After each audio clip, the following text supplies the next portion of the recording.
Hey, this is Rocket Brain Surgeon, and this is the next installment in the Purple Platoon commentaries.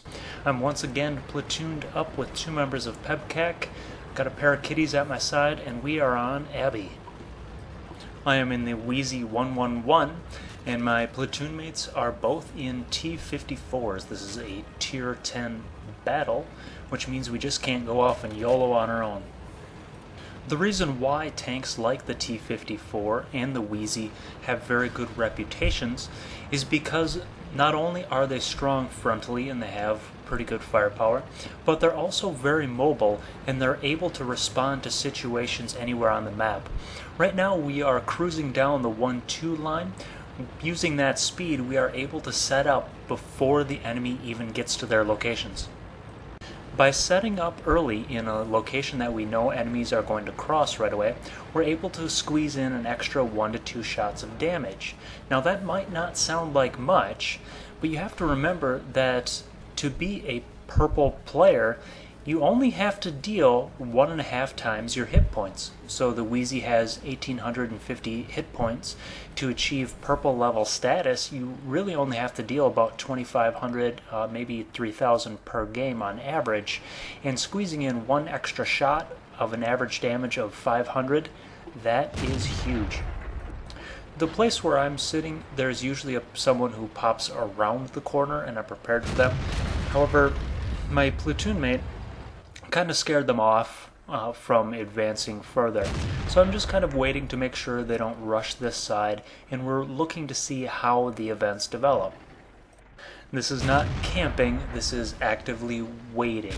I don't really know where I'm going to be the most useful. And here I have a shot and I squeeze one off, but I'm a little bit too close to the landscape there, and it actually doesn't fly more than 2 feet. So it looks like my team has things handled where I am.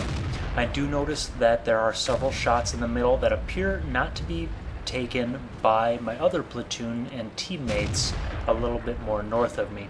So I move to shoot those people in the middle because that's a role that's not being fulfilled yet. So you can see that I have one platoon mate who's on the 1 line, I have a platoon mate that's on the 2 line, and I'm moving to cover the middle. We're all doing this without communication. We are on TeamSpeak, but we don't need to say, hey, I'm always going over here, hey, I'm always going over there. I do ping the map right here just to let the teammates more than anything know that there's someone going back to base. One of my platoon mates is already headed back there, and I decide that I'm needed there as well. It's important that you have to react much earlier before the capping happens. Notice that there is one teammate who is responding to the problem, but all of the other teammates are really just kind of sitting where they are. Our third platoon mate, who is still pursuing offensive actions up north, has a lot of faith in us. Both of us are at 100% hit points, and the threat to base really isn't that severe. We can handle it, basically. But it's very important that we got here when we did. There is an E-75 down there that is getting flanked by several tanks.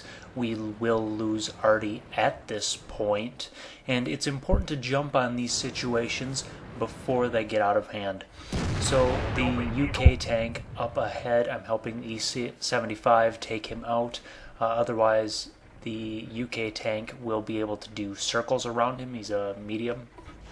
And from a metagame perspective, the pub players who go on the 8 line are almost invariably going to be the weakest members on the team. It's a C-tank, shoot-tank area on the 8 line, and for some odd reason, the weakest players are always drawn to those locations. So we knew that we had to head back for the defense much earlier rather than later. The situation is clarifying in our favor, and it looks like one of those games where, hey, why is this interesting? And the game is not interesting because we reacted so quickly. If we did not pull back when we did, it would turn into a cap race, more or less, that we might not have won. And it's very important to notice that none of our teammates really reacted to the threat of getting flanked. We were the only ones who did. And in your games, it's very important that you take personal responsibility to defend. because no one else is. I hope you enjoyed. Happy hunting.